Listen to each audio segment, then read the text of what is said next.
Grand Rising, y'all. I guess somebody sniffed out my apples. I'm gonna just cover them back on up. It doesn't happen a lot. One time I buried fish bones. Those were up the very next day. This has been a while, but I did see footprints here a different day. I'm not upset. It's nature, and it's just food scraps. So, but that is why I try to cover everything up. You can see there's dry leaves too. I try to put food and comfrey, which is kind of pokey, which will also help it break down faster, and then cover it with soil, cover so that the animals don't smell it. That is one thing about feeding your garden, food scraps. So, oh, y'all say bye to the deal. Bye, deal. Bye, deal. I'll get these last little greenery, and this still gotta go. Peace. Peace, family. Grand Rising. I wanted to show you guys.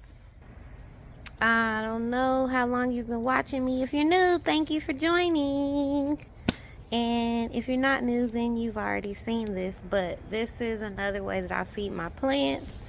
This is my weed tea. I'm not going to open it because it's gross. It's like fermented fruits and tea and comfrey and brassica leaves. But what I do is I'm going to lift it up, and it has holes in the bottom, and it's going to drain that stinky water, and then I am going to mix that with some water in my watering can. It's a mess out here, don't look in the back. And I'm going to water my garden with it. Empty beds included, because even though they're empty, there's lots of life in there. And I'm going to put some life in there, and I'm going to want the nutrients and stuff to be in there. So, you'll watch a lot of gardening channels, and you'll see them use like granular fertilizer, and you'll see liquid fertilizers as well. And so I have that too. I have my own granular fertilizer that I blend up. And you could, by the way, add things like kale. Like some people dehydrate kale or let it sit out and dry out, and you can add that into your powdered fertilizers. That would be good. But just to say, you know, I'm not saying don't buy things, but I just don't want to buy things. And you can have options for granular fertilizers and liquid fertilizers that are not just what everybody else is using. So hopefully this helps a little bit. Let me get to it. Peace.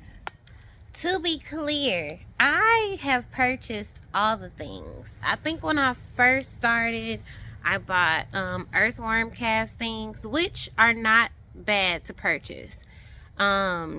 I do think that they actually are really, really good for your garden. It's just I don't purchase them anymore because I do more composting in place, which invites the worms. So they're down there. They're eating, they're living, they're pooping. Their castings are there. I also have a worm bin, which I will admit I have not been maintaining very, very well lately, but I'm about to redo it. I'll probably show you guys that. And mine is not really intricate. It's not all these levels and stuff. So like I purchased earthworm castings before. I've purchased one 511.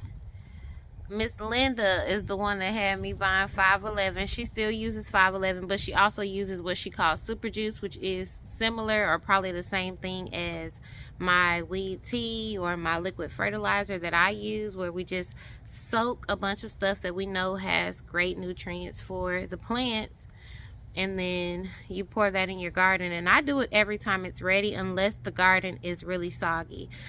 These beds behind me, this bed behind me is not gonna get any today because it's been raining a whole lot. And if you guys remember in my last video, right back up in here is where a lot of water pools and stuff. So like that comfrey is not thirsty. These carrots need time to dry out. But I did sprinkle my granular fertilizer over there the other day. I have sprinkled wrapper poo over there. I've buried food scraps over there. And when it dries out, I will do a liquid fertilizer as well. I have 2 of those stations now. And I'll put the video below where I built this other station with you guys. That way you can see. What else did I use? I purchased berry tone, which I'm not out of. And I'm not an expert on berries, so I'm not going to say if I will or will not purchase that again. I used to get neem oil. I don't even like neem oil, y'all. I got neem oil to spray for the bugs, and I do not like keeping neem oil. I don't like the way neem oil smells. I don't like keeping neem oil in my garden space, definitely not on the concrete because it's oily. And I don't like that. I don't feel like it really works that great. I have seen people use orange oil and like spray on the leaves, but for me, pests weren't a huge problem last season. And that may be because I did a more companion planting. I like to grow things that will bring in other insects, and those insects should be eating the insects that I don't like. So I'm going to come try that again. Sweet alyssum is one of those things. They bring like hoverflies, which eat other pests that eat your plants up. So purchase what you feel is really going to benefit your garden. I purchased rabbit poo from like a local Facebook Marketplace family, because they just have rabbits and kids and rabbits. So I like kind of being close to that until I get my own chickens, or I'll be able to use the chicken poop and kind of like feed them from the garden, and they feed the garden, which I'm working on as well, or planning out as well. So that's something I purchased. It's pretty cheap. It's pretty close. I like to get closer. But I used to buy, what's that everybody purchases? Black Cow. I used to buy Black Cow. And I'm not saying don't buy Black Cow. I just don't buy Black Cow anymore. I want to be closer to the source. I want to be more trusting of the source of everything that I'm putting into my garden. And so I'm just speaking for me. And I am still very much a new gardener. So these are just my thoughts with the limited amount of time that I have been growing food. What else? Granular fertilizers. I still may pick one up if I see one on sale. But it's definitely not something that I'm like, I can't start my garden without this. And it's going to be an organic one. It's gonna be like a, just like a fruit and tree fertilizer, I guess. If I see them on sale, I'll purchase them. If not, I don't. I'm throwing food into everything, even my fruit trees right now. I'm putting banana peels and comfrey and different stuff, unless they're getting moved soon. So, and my peach baby just finished that watermelon. Almost finished that watermelon that was sitting under there. I finally poured it out and put some more stuff up under there. And whenever I empty this out, my buckets out, they never fully empty all the way out. I sit them right here up under my peach tree just to leak out whatever else. And then I grow things next to my peach tree that's going to feed it. So I'm always trying to have my garden or my kitchen feed my garden, which will feed us. And mainly I'm doing it because I want to grow more and more and more food and save more and more and more money. And so I don't want to expand on like products and stuff that's going to cost a whole lot of money. You know what I mean? Like even soil. I don't purchase a whole lot of soil because I'll show you over here.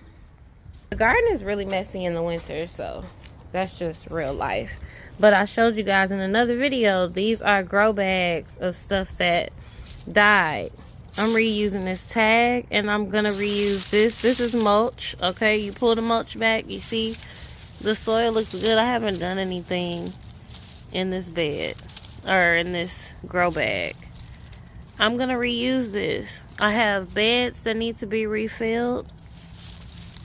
And I have new containers that need to be put together. I need to plant potatoes and stuff. This came out of my stackable planter and it was way too wet. So it needs to dry out and be mixed up a little bit more. But I purchased soil. I do. But I don't want to. So I also do a lot of composting, or as much as I can in my small space. So anyways, guys, feed your plants some type of way. I think the main idea is that you're going to invest something, right? So if I'm not investing money, like if you're watching me, I invest a lot of time. You know what I'm saying? Like taking the food scraps, dehydrating them, or sticking them in the oven or whatever, blending them up, coming out here and burying food scraps and stuff. If you like, girl, I don't have time to save all my food up, then that's okay. Then you might want to do, you know, purchase more compost or purchase more granular fertilizer to mix into your soil. That's okay. You just have to know what is really going to work for you so that you can have food. Can't nobody judge you in your garden. Like, grow your food, feed your people, because that's all I'm trying to do. One thing I do purchase all the time is Coco Coir. I like Coco Coir because it's sustainable and it's natural, and I think it's really good for my plants and for my beds, and I can start my seeds in it. So I don't try to purchase like any specific seed starting mix. I mix Coco Coir with homemade compost, and I've had seeds popping out for the last 2 years. I will not say that I've grown everything that I tried to grow from seed. I hope I do this year. Let's hope. I don't know if that ever happens to anyone, but that's okay. The point is, I do purchase Coco Coir. I do see value in it. I like it. That's something I try to keep on deck. So pick those things that are going to be good for you. You feel good about working with it, or you know what I'm saying, your carbon footprint and all that stuff. Pick the stuff that's important to you and how you want to garden. If that's organic, cool. If it's not, cool.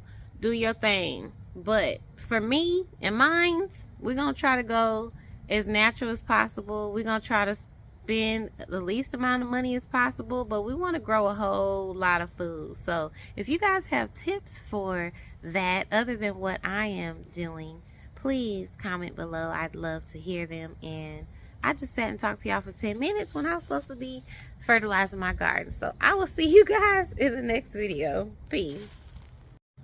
Okay, I'm back. So the main things to consider when thinking about how to feed your plants is, for me, number 1 and 2 are kind of equal cost. And if it's organic, if that doesn't matter to you, then don't worry about that. You also want to think about, okay, for instance, when I started growing, I was on a patio. And so if you want to do like the food scraps and stuff in your pots and your containers the way that I do, I definitely wouldn't do that without sitting them on top of something, stump or something, because it can stain the concrete, right? So that's something to think about. So you may want to just use granular fertilizer and not have to worry about that, because I don't think that would leak like or stain as much, if that makes sense. Also, if you're growing in a house, they have some fertilizers that's just like a little pump that you can put in house plants that you might want to use. I personally am not the best at house plants right now. This year I am deciding to be better at them, so I have some snake plants that I'm taking care of, and for me, I just plan to bring them out when it's raining, let them get water and nitrogen at the same time, and then just bring them back in the house. So that is my plan. But just think about how much money you want to spend, think about what's in it, how well it's going to feed your plants, and where you're going to put them or how you're going to apply it. So thanks for watching.